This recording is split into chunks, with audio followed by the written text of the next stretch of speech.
A paz do Senhor, gente! Bom dia! Sejam bem-vindas ao nosso momento de leitura da Palavra de Deus deste dia 21 de outubro de 2022. Que bênção, né? Estamos caminhando já para a reta final da nossa leitura, vencendo mais um mês. Já estamos no terceiro evangelho, né? Mateus, Marcos, Lucas. E Lucas tem sido maravilhoso, né? Detalhes extras que os outros evangelhos não trazem, esse evangelho traz. Legal, muito bom. Ok, hoje nós vamos ler os capítulos 6 e 7. Tá comigo? Tá firme aí? Vamos em frente? Diz assim o capítulo 6, a discussão sobre o sábado. Num sábado, enquanto Jesus caminhava pelos campos de cereal, seus discípulos colheram espigas, removendo a casca com as mãos e comeram os grãos. Alguns fariseus lhes disseram: "Por que vocês desobedecem à lei colhendo cereal no sábado?" Jesus respondeu: "Vocês não leram nas Escrituras o que fez Davi quando ele e seus companheiros tiveram fome? Ele entrou na casa de Deus, comeu os pães sagrados, que só os sacerdotes tinham permissão de comer, e os deu também a seus companheiros, e acrescentou: O Filho do Homem é Senhor, até mesmo do sábado." Em outro sábado, enquanto Jesus ensinava na sinagoga, estava ali um homem cuja mão direita era deformada. Os mestres da lei e os fariseus observavam Jesus atentamente. Se ele curasse aquele homem, eles o acusariam, pois era sábado. Jesus, porém, sabia o que planejavam e disse ao homem com a mão deformada: "Venha e fique aqui diante de todos." E o homem foi à frente. Então Jesus lhes disse: "Tenho uma pergunta para vocês. O que a lei permite fazer no sábado? O bem ou o mal?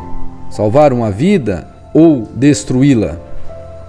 Depois, olhando para cada um ao redor, disse ao homem: "Estenda a mão." O homem estendeu a mão e ela foi restaurada. Com isso, os inimigos de Jesus ficaram furiosos e começaram a discutir o que fazer contra ele. Jesus escolhe os 12 discípulos, ou os 12 apóstolos. Certo dia, pouco depois, Jesus subiu a um monte para orar e passou a noite orando a Deus. Aqui vai uma observação, um parêntese. Se Jesus passava a noite orando, o que será que é esperado de nós, hein? Se ele vencia pelo poder da oração, como será que nós alcançaremos também vitórias, venceremos? Fica a dica.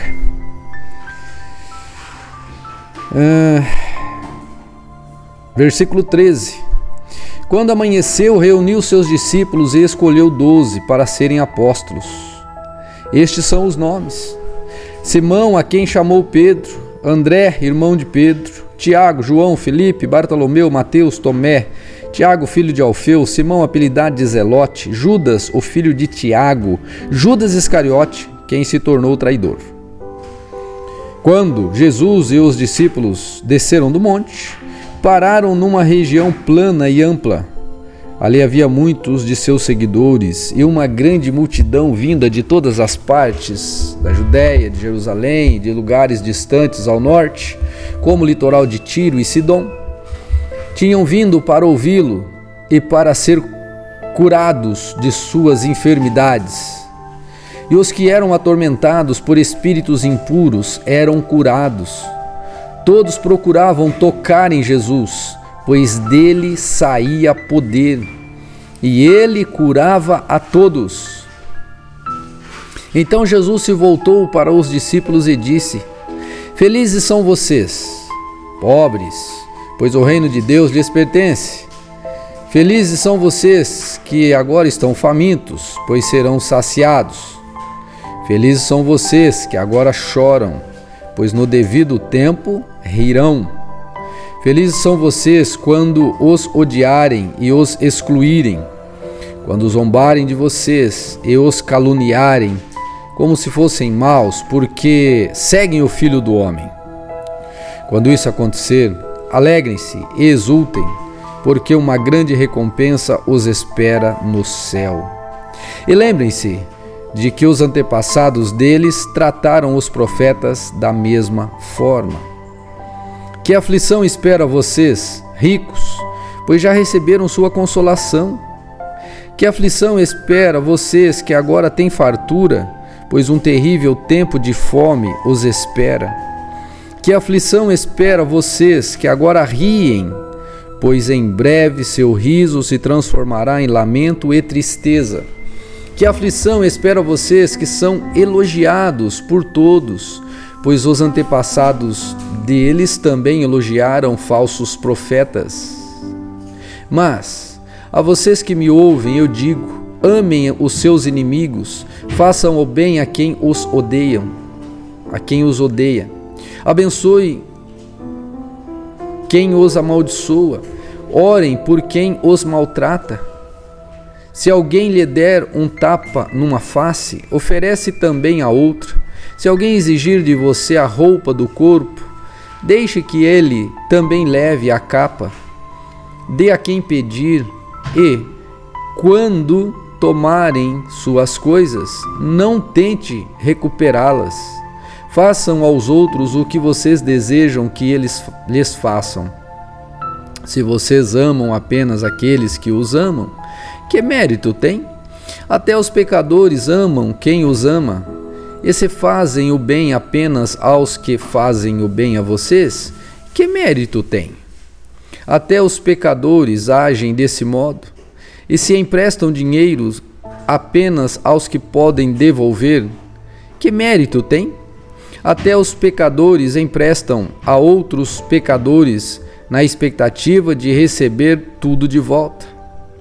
Portanto, amem os seus inimigos, façam-lhes o bem e emprestem a eles sem esperar nada de volta.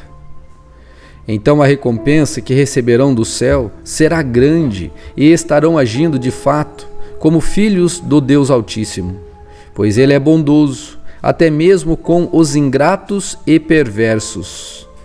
Sejam misericordiosos, assim como seu Pai é misericordioso.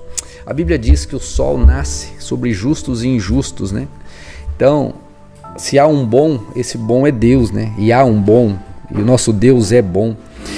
E nós devemos seguir, né, o exemplo de Deus, fazendo o bem, não importa a quem.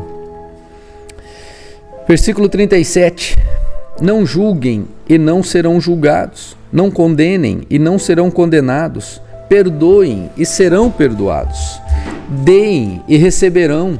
Sua dádiva lhes retornará em boa medida, compactada, sacudida, para caber mais, transbordante e derramada sobre vocês. O padrão de medida que adotarem será usado para medi-los. Jesus também deu ainda a seguinte ilustração: é possível um cego guiar outro cego?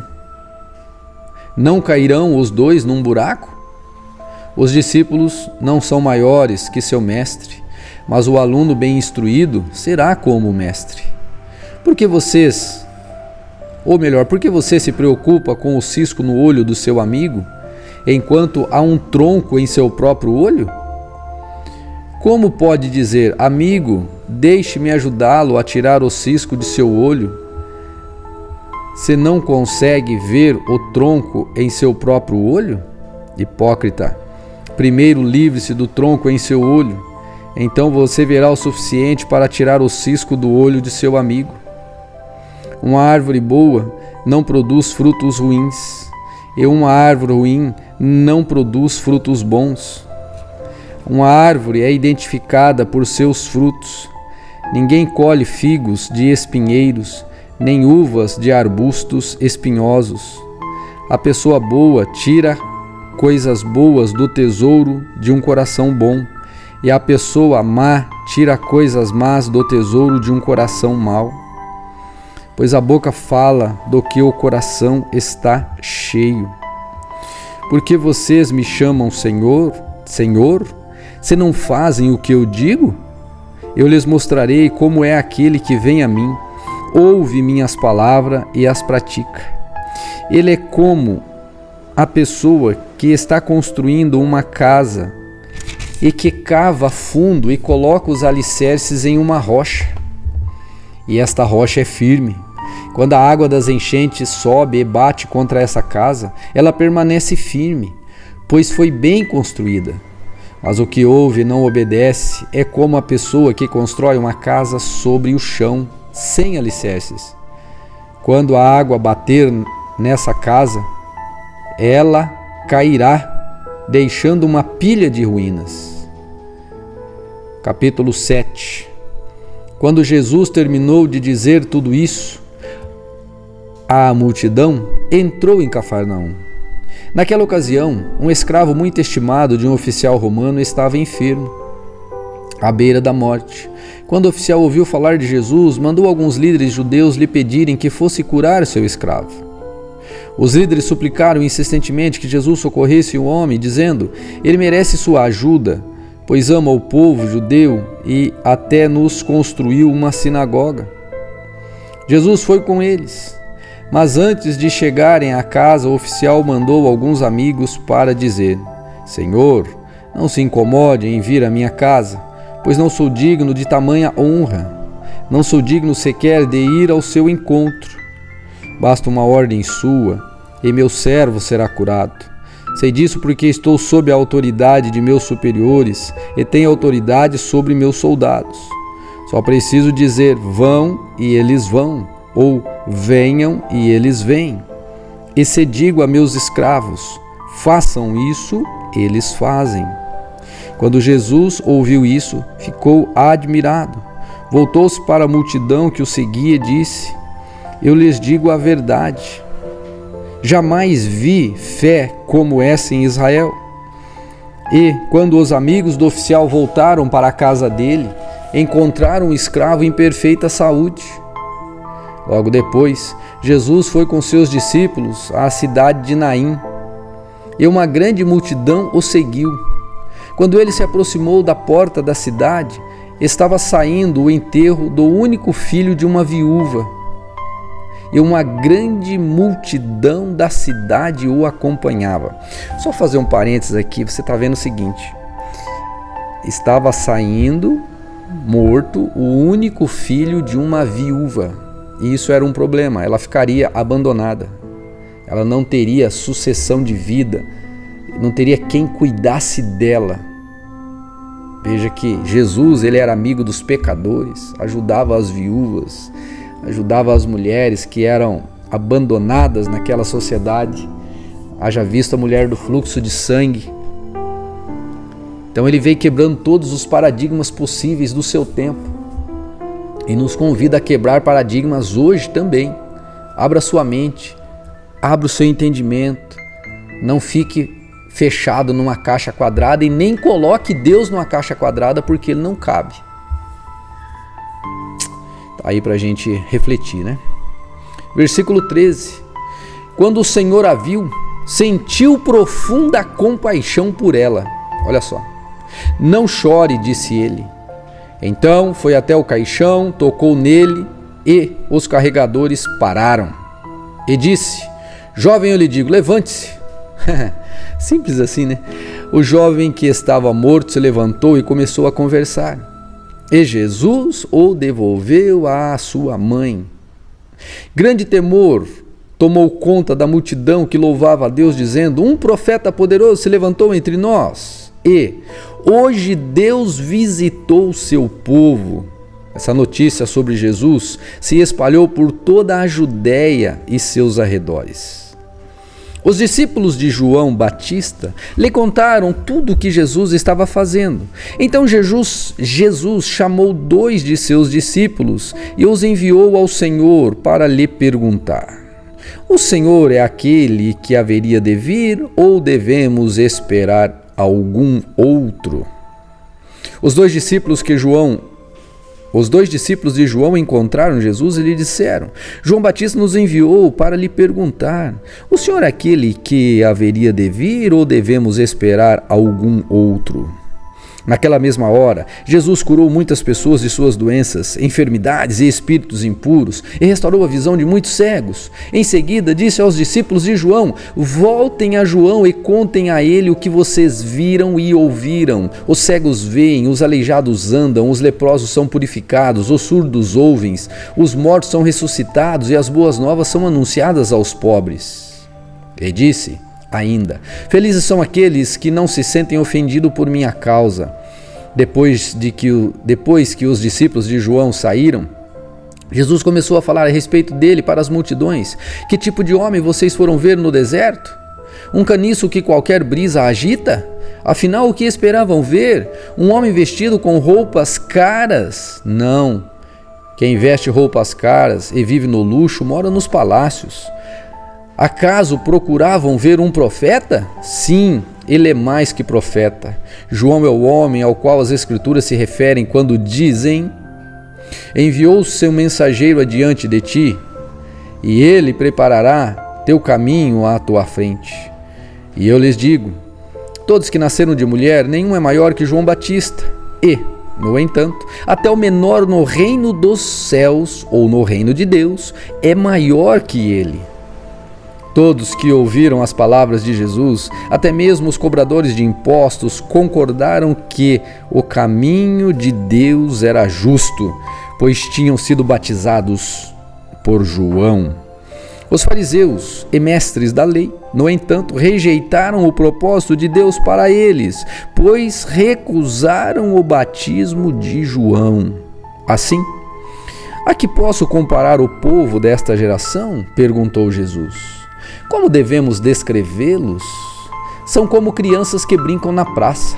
Queixam-se a seus amigos: tocamos a flauta e vocês não dançaram, entoamos lamentos e vocês não choraram. Quando João Batista apareceu, não costumava comer e beber em público e vocês disseram: está possuído por demônio. O Filho do Homem, por sua vez, come e bebe e vocês dizem: é comilão e beberrão, amigo de pecadores e cobradores de impostos. Mas a sabedoria é comprovada pela vida daqueles que a seguem. Um dos fariseus convidou Jesus para jantar. Jesus foi à casa dele e tomou lugar à mesa. Quando uma mulher daquela cidade, uma pecadora, soube que ele estava ali, trouxe um frasco de alabastro contendo um perfume caro. Em seguida, ajoelhou-se aos pés de Jesus chorando. As lágrimas caíram sobre os pés dele, ela os secou com seu cabelo e continuou a beijá-lo e a derramar perfume sobre eles. Quando o fariseu que havia convidado Jesus viu isso, disse consigo: se esse homem fosse profeta, saberia que tipo de mulher está tocando nele. Ela é uma pecadora. Jesus disse ao fariseu: Simão, tenho algo a lhe dizer. Diga, mestre, respondeu Simão. Então Jesus lhe contou a seguinte história. Um homem emprestou dinheiro a 2 esposas, ou a 2 pessoas. 500 moedas de prata a uma delas e 50 a outra. Como nenhum dos devedores conseguiu lhe pagar, ele generosamente perdoou ambos e cancelou suas dívidas. Qual deles o amou mais depois disso? Simão respondeu: suponho que aquele de quem ele perdoou a dívida maior. Você está certo, disse Jesus. Então voltou-se para a mulher e disse a Simão: voltou-se para a mulher e disse a Simão: veja esta mulher ajoelhada aqui. Quando entrei em sua casa, você não me ofereceu água para eu lavar os pés, que era um costume da época. Mas ela os lavou com suas lágrimas e os secou com seus cabelos. Você não me cumprimentou com um beijo, mas ela, desde a hora em que entrei, ela não parou de beijar meus pés. Você não me ofereceu óleo para ungir minha cabeça, mas ela ungiu meus pés com um perfume raro. Eu lhe digo, os pecados dela, que são muitos, foram perdoados, e por isso ela demonstrou muito amor por mim. Mas a pessoa a quem pouco foi perdoado demonstrará pouco amor. Então Jesus disse à mulher: seus pecados estão perdoados. Os homens que estavam ali à mesa diziam entre si: quem é esse que anda por aí perdoando pecados? E Jesus disse à mulher: sua fé a salvou, vá em paz.